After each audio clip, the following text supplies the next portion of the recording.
Students, एमकेएच की इस video series में आप सभी का स्वागत है। मैं रूबी सिंह आठिया और इस वीडियो में हम आपका जो चैप्टर नंबर फर्स्ट है उसी का सेकंड पार्ट कंटिन्यू करने वाले हैं। तो आपको पता है कि फर्स्ट पार्ट में अब तक हमने क्या कर लिया था। फर्स्ट पार्ट में हमने देखा था सबसे पहले पादपों में पोषण हम पढ़ रहे थे कि पादप जो है पोषण दो तरीके से प्राप्त करते हैं। इनफैक्ट हमने सभी जीवों के पोषण की बात वहाँ पर कर ली थी कि कुछ जो जीव है वो स्वपोषी होते हैं, जैसे पादप हमारे स्वपोषी होते हैं, अपने आप खाना बनाते हैं।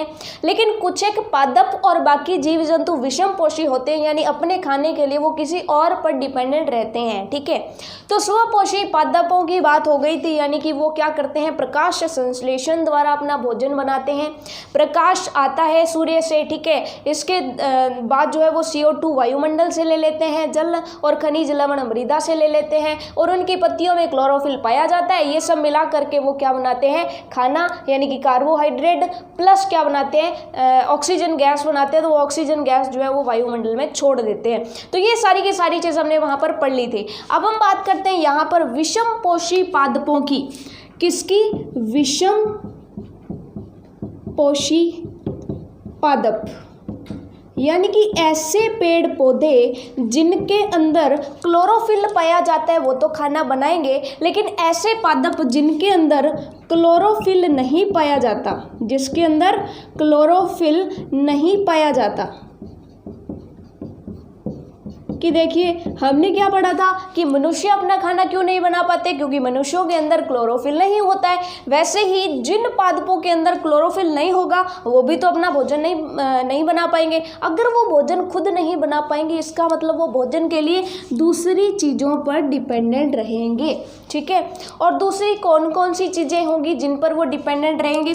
ये जो पादप हैं वो किसी और पादप पर डिपेंडेंट रह सकते हैं, किसी और पादप पर निर्भर रहेंगे, किसी और पेड़ पर निर्भर रहेंगे, या फिर वो क्या करेंगे, मृत या सड़ी गली वस्तुओं को खा करके अपना गुजारा करेंगे। ये चीज़ आपको समझ में आ गई। या फिर जो इसका लास्ट टाइप होता है वो होता है कीटभक्षी पादप। कीटभक्षी पादप, ठीक है। अब देखिए यहाँ हमें ये समझ में आ रहा है कि जैसे विषम पोषी पादप है जो खुद अपना खाना नहीं बना पा रहे, वो क्या करेंगे कि किसी पेड़ के साथ रहेंगे। जैसे अमरबेल होती है तो अमरबेल पेड़ों के पास रहती है, ठीक है। पेड़ अपना खाना बनाते हैं। जैसे क्या है कि मान लो कि ये पेड़ है, ठीक है, तो अमरबेल आपने देखा होगा इस पर हरे हरे धागे से लटके हुए रहते हैं, लिपटे हुए रहते हैं, तो वो क्या होते हैं, अमरबेल होती है, ठीक है, जो इसकी पत्तियों पर लिपटी हुई रहती है। तो यहाँ पर जब खाना बनता है तो उस खाने को कौन ले लेती है, कुछ खाना जो है वो क्या ले लेती है, अमरबेल इस पेड़ से प्राप्त कर लेती है। यानी कि अमरबेल जो है वो क्या है, एक विषम पोषी पादप है जो कि किस पर डिपेंड कर रही है, किसी और पादप पर डिपेंड कर रही है, पहली चीज। दूसरी चीज ये हो गई कि जैसे फंजाई होती है, कवक होती है, जो यानी कि आपने ब्रेड पर या रोटी पर जब वो काफ़ी पुरानी हो जाती है, यानी जब सड़ी गली वस्तु होती है तो उन पर फफूंद जैसा कुछ देखा होगा, यानी रुई जैसा कुछ आ जाता है उस पर, या तो हरे रंग का या फिर सफ़ेद सफ़ेद कलर का फफूंद आ जाती है, तो वो होती है फंजाई, कवक। ठीक है, तो ये सारी चीज़ें क्या होती हैं कि ये सारी मृत या फिर सड़ी गली वस्तुओं को खाकर अपना गुजारा करते हैं। एक्चुअल में वो क्या होते हैं, एक पादप होते हैं। ये चीज़ आपको समझ में आ गई। गली सड़ी सब्जियां जो होती हैं उन पर ब्लैक ब्लैक आ जाती हैं, तो ये सारे के सारे जो फंजाई कवक होते हैं ये क्या करते हैं, मृत शरीरों को खा करके, मृत पौधों को खा करके या मृत चीज़ों को खा करके अपना गुजारा करते हैं, या फिर सड़ी गली वस्तुओं को खा करके अपना गुजारा करते हैं। तो ऐसे जो पादप होते हैं इनको आगे आगे समझेंगे, ठीक है। और तीसरे होते हैं कीटों को खा करके अपना गुजारा करते हैं, कीटभक्षी पादप। ठीक है, अब ये जो पादप होते हैं ना दोनों, ठीक है, जो पादपों पर डिपेंड रहते हैं उनको तो बोला जाता है कि सिंपल सी बात है कि होंगे खुद पेड़ और दूसरों पर डिपेंडेंट रहेंगे, तो इन्हें बोला जाता है परजीवी। परजीवी यानी किसी दूसरे पर निर्भर कर रहे हैं, किसी दूसरे पादप पर। ये चीज़ आपको समझ में आ गई। और मृत और सड़ी गली वस्तुओं को खाते हैं, इसलिए उन्हें क्या बोला जाता है, इन्हें बोला जाता है मृतजीवी। ये चीज़ आपको समझ में आ गई, ठीक है। मृतजीवियों के एग्जाम्पल क्या हो जाएंगे, फफूंद हो जाएगी। इसके अलावा जो आप सॉरी माफ़ कीजिएगा। इसके अलावा जो यानी कि जब आपने देखा होगा कि छत्रक या मशरूम जो होते हैं, जो वर्षा के मौसम में जो हमारे छत्रक या मशरूम पैदा होते हैं, आपने देखा होगा छतरी के जैसी कुछ आकृतियाँ बारिश के दिनों में जो सड़क होती है आपकी, उसके आसपास जो गिल्ली मिट्टी होती है उसमें से आपने वाइट वाइट निकले हुए देखे होंगे। तो वो किस वजह से होते हैं? एक्चुअल में क्या होता है कि वहाँ पर जो गली सड़ी जो सब्जियां हैं वो वहाँ पर हो जाती हैं, पेड़ पौधे जो है वो गल करके साइड में पड़े रहते हैं, ठीक है।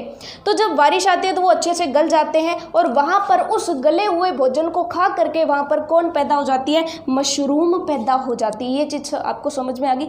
यानी कि एक तरह से देखा जाए ना तो ये जो मृत जीवी होते हैं ना, ये हमारी दुनिया की सफाई भी करते हैं। यानी कि जो चीज़ गली सड़ी है उसको खा करके अपना पेट भर लेंगे और जो गली सड़ी चीज़ है उसको ख़त्म कर देंगे। ये चीज़ आपको समझ में आ गई, ठीक है। तो ऐसे पौधों को क्या बोला जाता है? मृत जीवी। इनके एग्जाम्पल क्या हो जाएंगे? कवक या फंजाई हो जाएंगे, ठीक है। फंजाई या फिर कवक, वो किसके एग्जाम्पल होते हैं? मृत जीवियों के एग्जाम्पल होते हैं। मृत चीज़ों को या सड़ी गली चीज़ों को खा करके अपना गुजारा करते हैं। ये चीज़ आपको समझ में आ गई। अब लास्ट और बहुत ही इंटरेस्टिंग सी चीज़ बनती है कीटभक्षी पादप। अब देखिए, कीटभक्षी पादप जो होते हैं ना, वो पूरी तरह से विषमपोषी नहीं होते, पूरी तरह से विषमपोषी नहीं होते। कुछ खाना तो ये खुद बनाते हैं, ठीक है, कुछ खाना तो इनके अंदर बनता है, लेकिन कुछ एक खनिज लवणों की या कुछ एक खनिज पदार्थों की इनमें कमी होती है। तो ये इस कमी को पूरा करने के लिए क्या कर लेते हैं? किसी कीट यानी कि इनके आसपास जो कीट आते हैं उसको खा करके अपना गुजारा कर लेते हैं, ठीक है। तो कीटभक्षी पादपों के बारे में जैसे एग्जाम्पल्स हैं, जैसे घटपर्णी पादप है, इसके अलावा बहुत सारे पादप है, विनस फ्लाई ट्रैप है, संड्यू नामक पौधा है। देखिए कुछ एग्जाम्पल्स देख लेते हैं कि जो कीटभक्षी पादप होते हैं ना, वो क्या होते हैं? ऐसे उनके अंदर जो फूल होते हैं उसके अंदर इस तरह की संरचना होती है कि उसके अंदर कोई कीट, कोई कीड़ा उड़ता हुआ आएगा, उसके पास बैठेगा तो वो एकदम से उसे ग्रैब कर लेगा, यानी उसको पकड़ लेगा, ठीक है। बाहर से बंद हो जाएगा, कीड़ा अंदर दब जाएगा और मर जाएगा तो ये जो है इसको खा लेगा। ये चीज़ आपको समझ में आ गई। तो जो कीटभक्षी पादप होते हैं वो आंशिक रूप से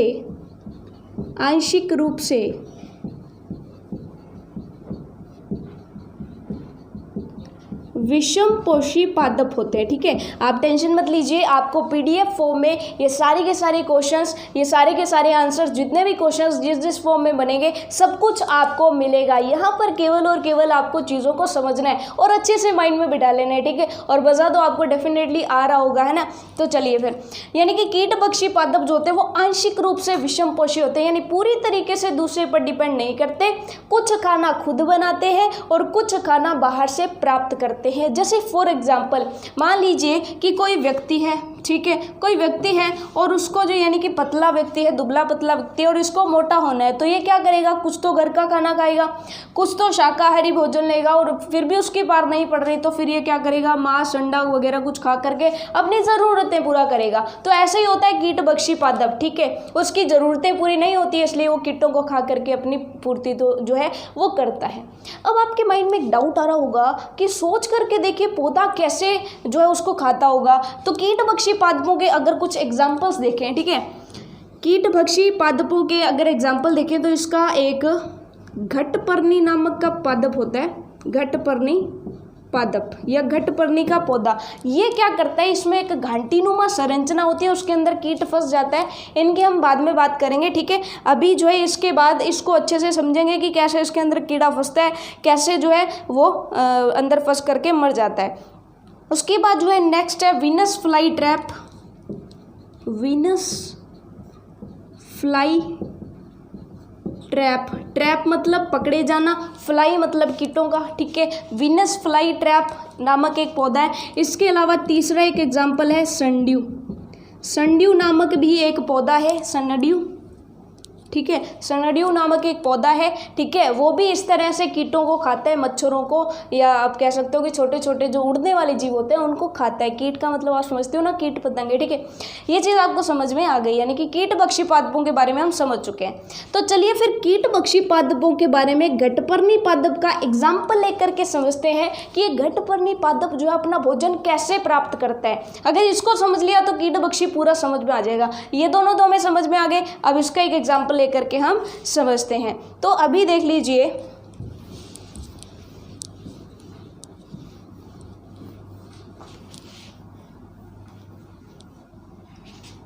कि आपके सामने जो है घटपर्णी पादप की एक पिक्चर है, ठीक। और आप थोड़ा इसको ध्यान से देखिए कि अगर अपने इसके जो इसका पौधा है या इसका जो पत्ती है, एक्चुअल में ये क्या होती है, पत्ती ही होती है, फूल नहीं होती है, पत्ती होती है। और पत्ती इस तरह से वो बन जाती है आगे से कि उसके अंदर घंटी नुमा संरचना हो जाती है। तो आप अगर इसकी पत्ती का रूपांतरित रूप अच्छे से देखोगे तो इसमें एक तो क्या है, एक ग्लास की जैसी संरचना है, जो पानी पीने वाला ग्लास होता है ना, कुछ वैसी संरचना है, ठीक है। और उसके ऊपर एक ढक्कन जैसी संरचना है, ठीक है।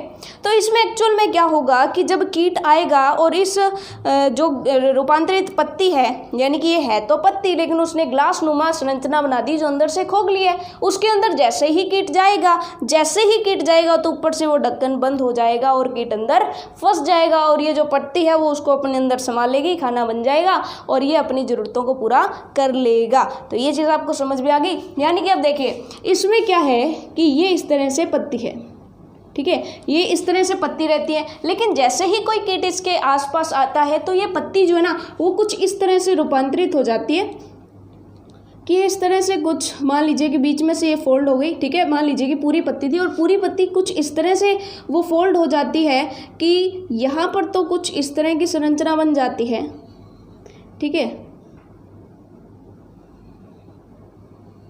कुछ इस तरह की संरचना बन जाती है और इसके ऊपर इस तरह का एक यानी कि ढक्कन बन जाता है। अब मान लीजिए कि कोई कीट जो है उड़ता हुआ इसके अंदर चला जाता है, उड़ता हुआ कीट इसके अंदर आ गया, ठीक है, यहाँ पर कीट आकर के बैठ गया। क्योंकि कीट जो होते हैं उसकी क्या खासियत होती है कि वो पेड़ पौधों पर इधर उधर बैठते हैं आकर के, ठीक है।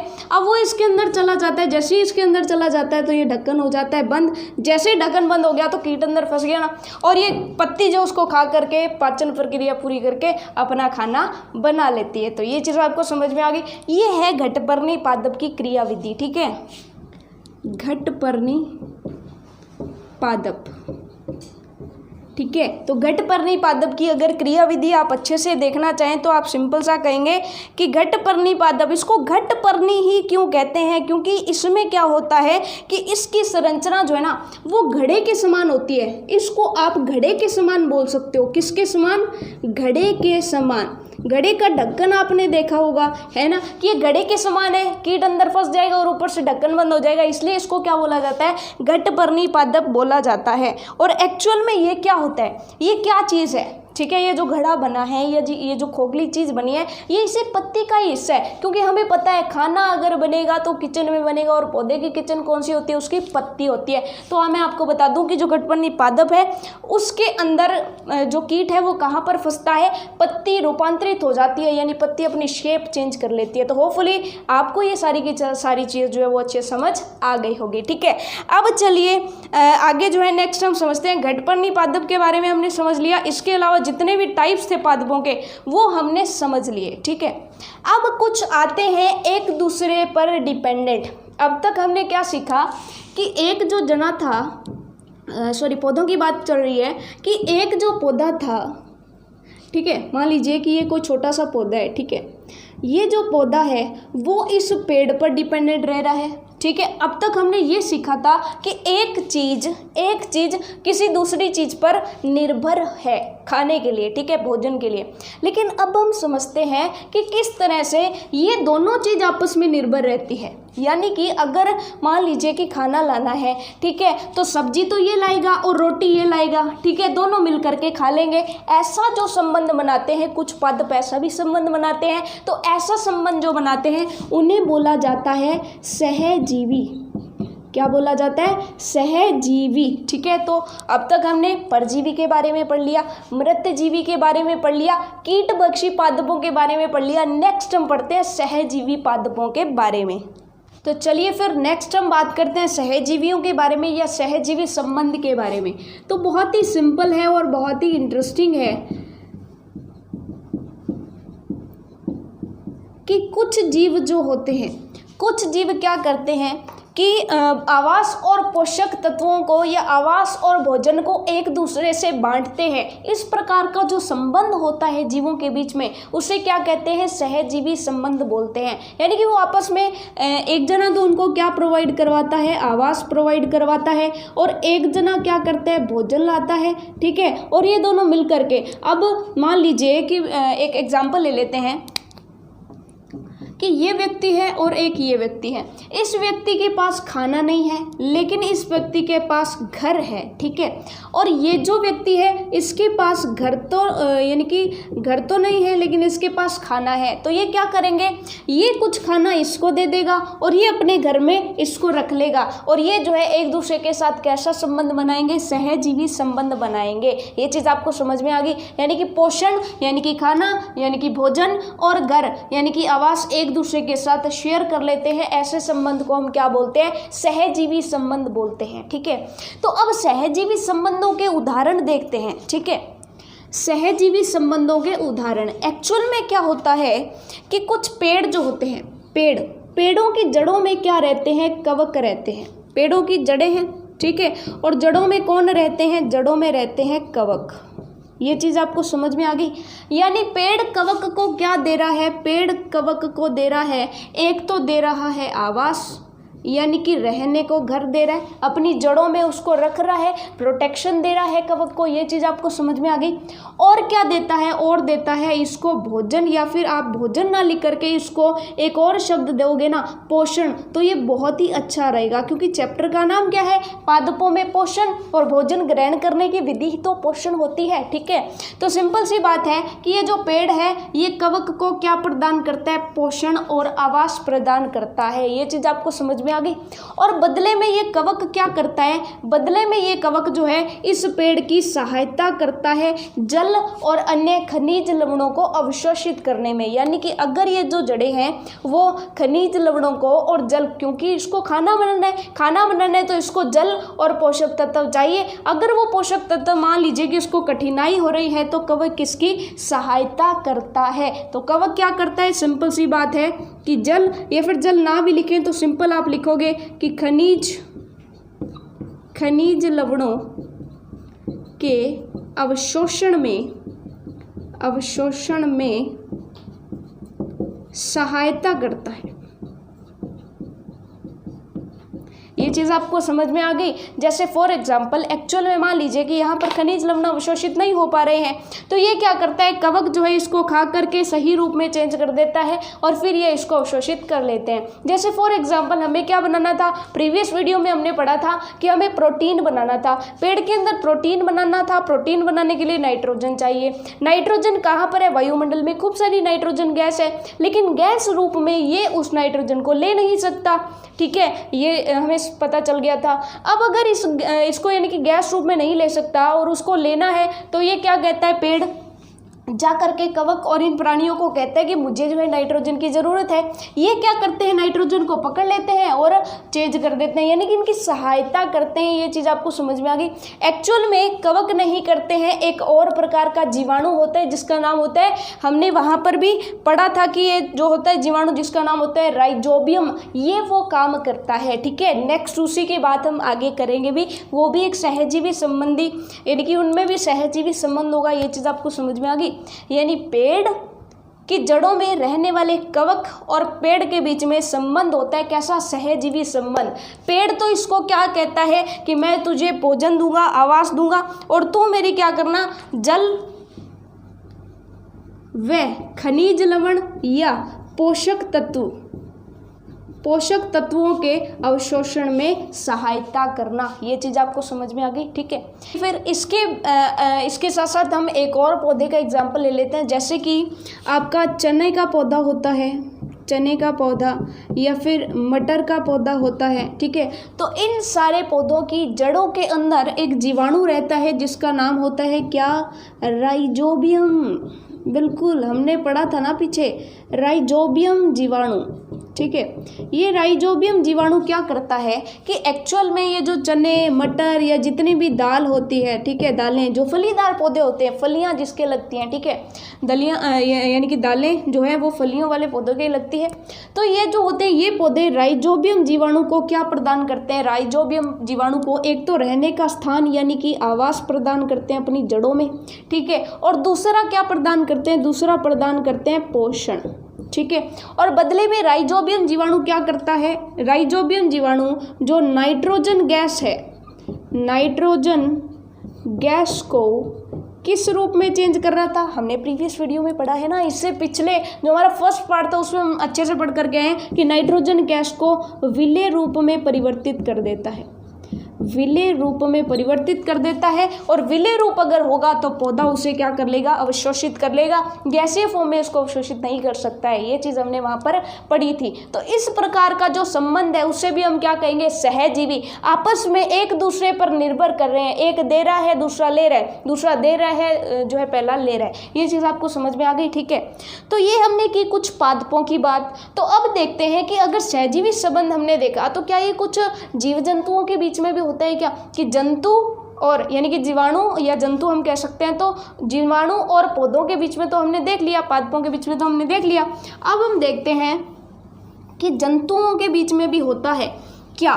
तो एक पौधा होता है, सॉरी माफ कीजिएगा, एक जीव होता है जिसका नाम है लाइकेन। लाइकेन नाम का जो जीव होता है उसके दो भागीदार होते हैं। लाइकेन नाम का जो जीव होता है, एक्चुअल में ऐसे मान सकते हो कि दो भाई होते हैं जो एक साथ रहते हैं लाइकेन नाम के जीव में, ठीक है।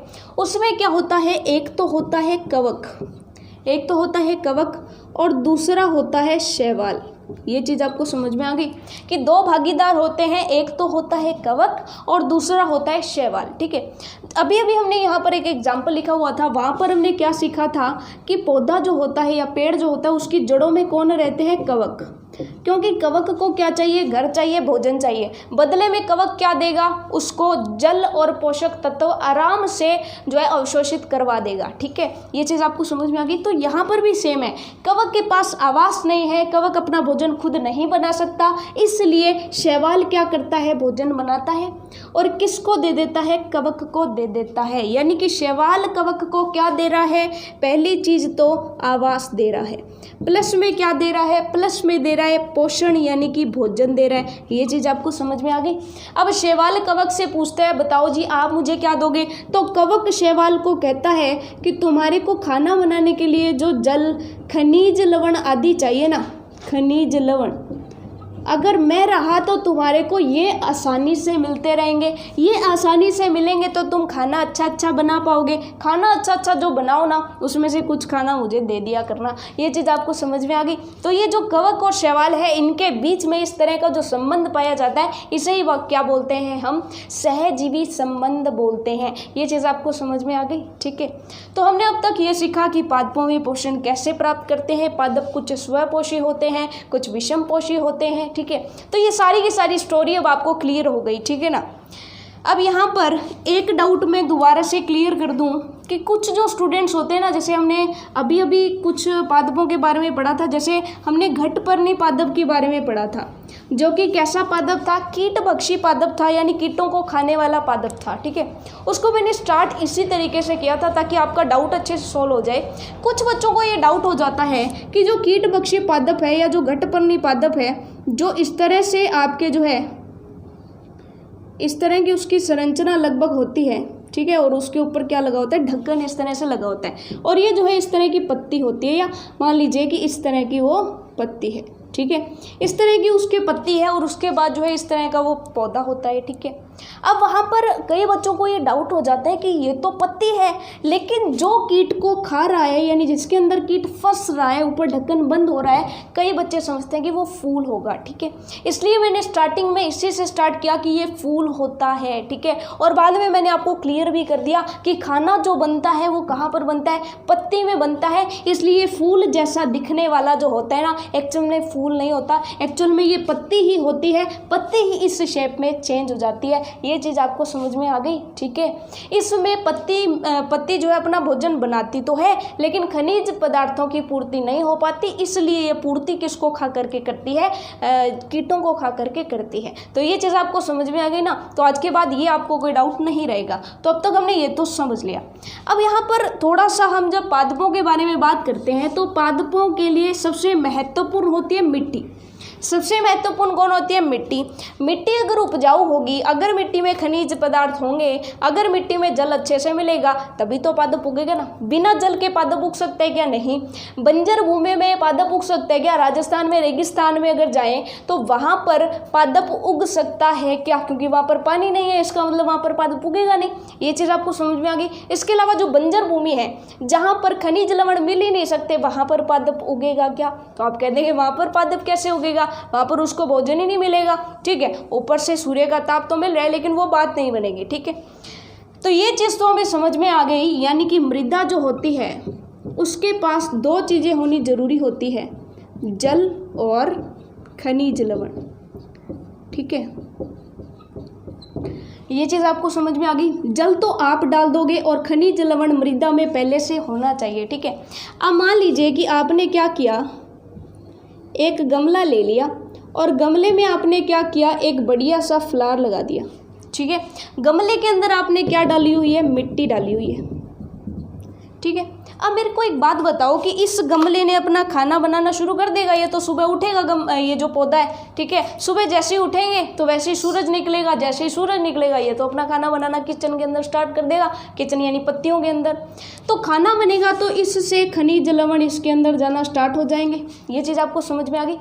तो मेरे को एक बात बताइए कि क्या इसके अंदर जो खनिज लवण होते हैं, एक बार इसने खाना बना लिया, यानी कि मान लो कि सब्जी आपके घर में पड़ी थी, आटा मान लो कि आपके घर में था, आपने एक बार खाना बना लिया, मान लीजिए कि महीने भर का आटा था, महीने भर आपका खाना बन गया, तो उसके बाद क्या वो आटा खत्म नहीं होगा क्या? तो बिल्कुल आप कहेंगे आटा तो खत्म हो जाएगा। इसी तरीके से सब्जियां अगर हम बनाएंगे तो सब्जियां खत्म नहीं होगी क्या? बिल्कुल खत्म होगी। तो वैसे ही मिट्टी के अंदर जो खनिज लवण है वो तो धीरे धीरे क्या हो जाने चाहिए? खत्म हो जाने चाहिए। तो ये खनिज लवण ऐसा क्या होता है कि मिट्टी के अंदर वापस से खनिज लवण बनते जाते हैं। खनिज लवणों की पूर्ति या हम कहें पुनः पूर्ति यानी कि वापस से पूर्ति किस प्रकार से होती है, ये हमारे को यहाँ पर समझना है। एक चीज़ आपको समझ में आ गई, यानी कि अगर मिट्टी से हम लगातार खेतों में चले जाएं तो खेतों में लगातार फसलें उगाते हैं, तो लगातार फसलें उगाएंगे तो खेत से क्या हो जाएगी? खनिज लवण खत्म हो जाएंगे। तो ऐसे में किसान क्या करता है? किसान जो है, अब आपको समझ में आ जाएगा कि खाद क्यों डाली जाती है और उर्वरक क्यों डाले जाते हैं, क्योंकि ये खनिज लवण जब खत्म हो रहे हैं तो इनकी पूर्ति भी तो करनी है। ये चीज़ आपको समझ में आ गई, यानी कि नाइट्रोजनी पदार्थ, अन्य जो भी पदार्थ हैं, ठीक है, उनकी जब कमी हो रही है तो उनकी पूर्ति करने के लिए किसान खेत में क्या डालता है? खाद या उर्वरक डालता है। तो ये चीज़ आपको समझ में आ गई। तो यहाँ पर एक क्वेश्चन बनता है छोटा सा कि मृदा में पोषकों की पुनः पूर्ति किस प्रकार होती है? मृदा में पोषकों की पुनः पूर्ति किस प्रकार से होती है? तो इसका आंसर बहुत ही छोटा सा आप लिखेंगे कि पादपों द्वारा लगातार उपयोग किए जाने के कारण मृदा के अंदर खनिज लवण धीरे धीरे खत्म तो नहीं कह सकते, हम क्या कहेंगे? कम होती जाती है। ठीक है, खत्म तो नहीं होगी लेकिन कम हो जाएगी, क्योंकि वो सारा का सारा खनिज लवण थोड़ी ना ले लेगा, कुछ मात्रा में ले लेगा, जिससे खनिज लवणों की कमी हो जाएगी। तो आप लिखेंगे सिंपल सी बात कि जिससे खनिज लवणों की कमी हो जाती है, धीरे धीरे ये कम होते जाते हैं। इसलिए मृदा को इन पोषक तत्वों से समृद्ध करने के लिए भूमि के अंदर खाद या उर्वरक मिलाए जाते हैं, खाद या उर्वरक डाले जाते हैं। तो ये चीज़ आपको समझ में आ गई, यानी कि अगर पोषक पदार्थ कम हो गए तो उसमें खाद डाल करके, उर्वरक डाल करके हम उनकी पुनःपूर्ति कर देंगे। लेकिन आपको आजकल पता है कि आजकल खाद और उर्वरक बहुत ज़्यादा डाल रहे हैं। ठीक है, किसान जो है पूरी तरह से खाद और उर्वरक पर जो है भूमि को डिपेंडेंट बना रहे हैं। अब आप खुद सोच करके देखिए कि एक तो मिट्टी को खुद खनिज लवण बनाने पड़ रहे थे, ठीक है, खुद खनिज लवण बनाने पड़ रहे थे, और फिर वो उसका उपयोग करके जो है पौधों में पोषण दे रहे थे, तो पौधों को पोषण भी अच्छा मिल रहा था। लेकिन अब हम क्या कर रहे हैं? खाद और उर्वरक ऊपर से डाल देते हैं, वही जो है ज़मीन उसका यूज़ कर लेती है, ज़मीन खुद का जो खनिज लवण है उसको खोती जा रही है, यानी कि खुद की जो उर्वरा शक्ति है उसको खोती जा रही है और ज़मीन बंजर होती जा रही है। अब आप कहेंगे ये कंसेप्ट थोड़ा सा समझ में नहीं आया, तो मेरे को एक थोड़ा सा इसको एक एग्जाम्पल से लेकर के समझते हैं कि मान लीजिए पहले आप यानी कि ये जो है एक व्यक्ति है, ये व्यक्ति क्या करता था? पहले अपनी मेहनत की कमाई से जो है रूखी सूखी रोटी बनती थी उसको बना करके उसको खा करके सो जाता था आराम से। ठीक है, सुबह पूरे दिन भर मेहनत करता, शाम को वैसे ही खाना बनाता और सो जाता। ठीक है, अब इसी इंसान को किसी ने बोल दिया कि आपको कुछ करने की ज़रूरत नहीं है, आपसे कोई कमाई तो हो नहीं रही है, कमाई आपकी बहुत कम है, तो एक काम करते हैं कि इसको ना थोड़ा सा रोज़ थोड़ा सा इसको खाना दे दिया करेंगे। अब क्या होता है कि इसको बढ़िया खाना मिल जाता है और इसको जो है बढ़िया से खाना मिल जाता है। इसको कहता है कि चलो तेरी जितनी कमाई होती है उतनी ठीक, जितना कर पाता है तो उतना ठीक, तेरे को रोज़ शाम को बढ़िया सा खाना मिल जाएगा, ठीक है।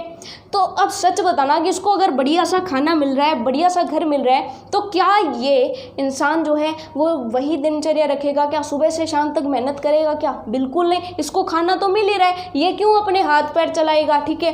तो इस तरह से ये जो है पूरी तरह से क्या हो जाएगा, आलसी हो जाएगा। ये चीज़ आपको समझ में आ गई।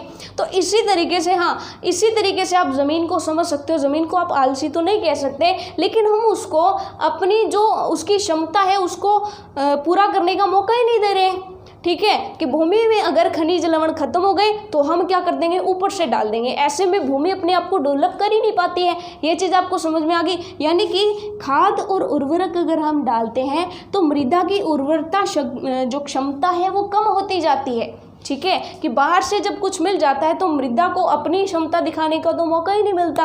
ये चीज़ आपको समझ में आ गई। और ये रासायनिक वस्तुएं होती हैं जो पौधों के अंदर जा करके, सब्जियों के अंदर जा करके अगर बहुत ज़्यादा मात्रा में हो तो हमें बीमार बना सकती है। ये भी चीज़ आपको पता है, ठीक है ना। आजकल के सिंपल सी बात है कि आज आप किसी से भी पूछ लो कि आप बीमार क्यों हैं, या किसी से भी पूछ लो कि बीमारी फैलने का कारण क्या है, तो वो कह देंगे खान पान ही ऐसा है। खान पान ऐसे का मतलब क्या है? खान पान आ कहाँ से रहा है? उन्हीं खेतों से आ रहा है, लेकिन उन्हीं खेतों में आजकल जो दवाइयाँ मिलाई जा रही हैं वो हानिकारक मिलाई जा रही हैं। तो ये चीज़ आपको समझ में आ गई। तो पूरी स्टोरी जो आपको क्लियर हो गई, पादपों में पोषण कैसे होता है। मिट्टी करती है, मिट्टी में अगर पोषण की कमी हो गई तो खाद और उर्वरक डाल दिए जाते हैं, लेकिन ये ज़्यादा मात्रा में नुकसान करते हैं, ठीक है। तो यहाँ पर आपने इस चैप्टर को अच्छे से समझ लिया। चैप्टर फर्स्ट हुआ है हमारा कंप्लीट, ठीक है। तो इसके नोट्स जो है पीडीएफ फॉर्म में आपको मिल जाएंगे, बाकायदा क्वेश्चन और आंसर्स मिलेंगे, तो आपको बहुत ही मज़ा आएगा डेफिनेटली। और सेकंड चैप्टर तो आपको बहुत ही इंटरेस्टिंग है, आपको सच में बहुत मज़ा आने वाला है। तो मिलते हैं नेक्स्ट वीडियो में नेक्स्ट चैप्टर के साथ। तब तक के लिए all the best for your self study.